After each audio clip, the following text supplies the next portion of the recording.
Exactly. They'll be relishing in that like you primer beforehand. So we go again in this men's 1500 A race. The small figure there wearing 122. That's Jack Gumm. And we saw Tommy Bridger, the official, just sort of telling these men just to space out a little bit, give each other a little bit of room. That's it. And Istvan Szogi of Hungary there in the bright red and the green shorts. He's easy enough to spot. And 132 Sadiki of Morocco, a 333 performer. Goes in that black singlet towards the outside. So just trying to identify a few of these men as they get away for the second time. Then Jamie Webb will fight his way to the front. Gumm seems hungry to get on this, doesn't he? I mean, he just watched his training partner, Justin Davies, phenomenal race to win that B race in 1:46. But Gumm, he's a 3:38 man, ran 3:39 out in Belgium a few weekends. Lifetime set on this track, but Wigfield, as we expect, to the fore. And it's interesting because early season he was competing over 5,000 meters, Hannah, and perhaps that's a decision he might regret, because you look at that European 1500 on the British side, and we've only got two men who have filled it because of injuries, and people like Stoney or Ewood and Callum Elson are out. And Wigfield would have looked at that qualifying standard and thought, well, I could have maybe cracked that, but he might not have had himself down to make that team, hence why he was going for the 5,000 early season.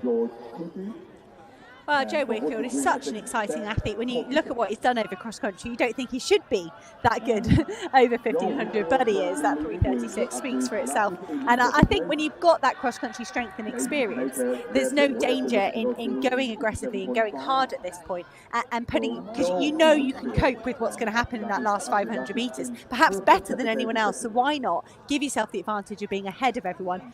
And Joe Wigfield just running so well to put himself on the heels here of Jamie Webb, and a great run from Abdallah Sadiki here of Morocco as well. He'll be experienced on the circuit. He's a semi-finalist at the Olympic Games, so he will enjoy being in that second place as well. And I'm impressed by Jack Gumm. There's a lot of talent behind him. Jack Gumm has managed to get himself into third place as well, that he's working hard there. And Max Wharton will be so buoyed by his win at Sport City. He started a physiotherapy degree this year, the Sale Harriers man, and that's had him on his feet a lot, and he's moving really well here as he's trying to get himself back towards Joe Wigfield, who at the moment is just drifting away from this pack. And I don't know where that 800 split is, but these men are absolutely flying. I had them about sort of 56 on that first lap, and they, not to say that they've backed it up, but he's still well inside. I thought 155 at 800 maybe for Wigfield. As they're going to Mark Scott come round, and I think he was through 800 about 159. You can see he's sort of pushing on, wants to be ahead of these lights even. He's on the blue. He looks very strong, and it's interesting. We speak about his decision to do the 5,000. He's talented over the 5,000, but for me, his event will always be the 1,500. We know he's got a country background as well, but he's just so fast. How can he neglect this event and turn a blind eye? Look at this, 2:38 at the bell. We could see something special. We start to talk in the territory of BMC records, Hannah, at this stage. Tyler Bilyard, that chase pack moving up. We've got the Hungarian Szogi as well in second. That's Charig as well as City of Portsmouth and Jack Gumm. So they're the guys giving chase, but no one anywhere near Wigfield. This is phenomenal from Joe Wigfield. He's such a nice guy. He's plugged away, worked at different distances. But you're right, Matt. When you see him running like this in 1,500 metres, you think Joe Wigfield is a 1,500 metre runner. He's just unfortunately in a nation absolutely jam-packed with 1,500 metre runners. But look at the winning margin at the moment. Tyler Bilyard, the Bucks champion, fighting in second place. And you can barely see Joe Wigfield as he tops the bend. It is a nation packed with 1,500 runners, but look, they're not going to be around forever. You've got to be the next man to come through, and Wigfield is that, tying up just a little bit in these last sort of 100 metres or so, but he had a big surge. Watch the clock, ladies and gentlemen, 3:37.45. Not the BMC record, but he's been rewarded with a very credible time, Wigfield, just outside his personal best as well of 3:36.5, and he did it the hard way as the rest of them come flocking through. We've had a lot of men inside 3:40 there, Hannah.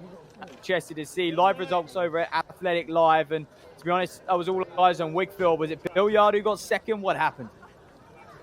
That was a wonderful race. I think Bilyard did hold on for second, just ahead of that man that just walked in front of our screens, 141, James Dunne. I think we were due to see him in the B race next, and he's just been bumped to the A race. He was a 3:41 man. He might just be a 3:30 something man by the time we get the results through from here. But that was great from Joe Wigfield. You're right. He was really treading water in the last 50 metres or so. You know, I didn't pay attention enough to kind of look at maybe the 1,300 metre split, but I think he could have been on for something really special at that point. But that will come. I think when you run 8s and 15s, if you can take yourself to 80-85% of the distance very, very quick, that unlocks that next layer of performance, and you almost have to go through the hurt locker in that last 200, and then you look to the next race, and that's where we might see Joe Wigfield possibly, what do you reckon, run a 3:35? I would say he's got that in his locker. For me, he just hasn't quite done enough for these kind of high caliber 1500s yet. You know, you look at him there, he was on his own. He virtually, 800 meters of that race completely on his own.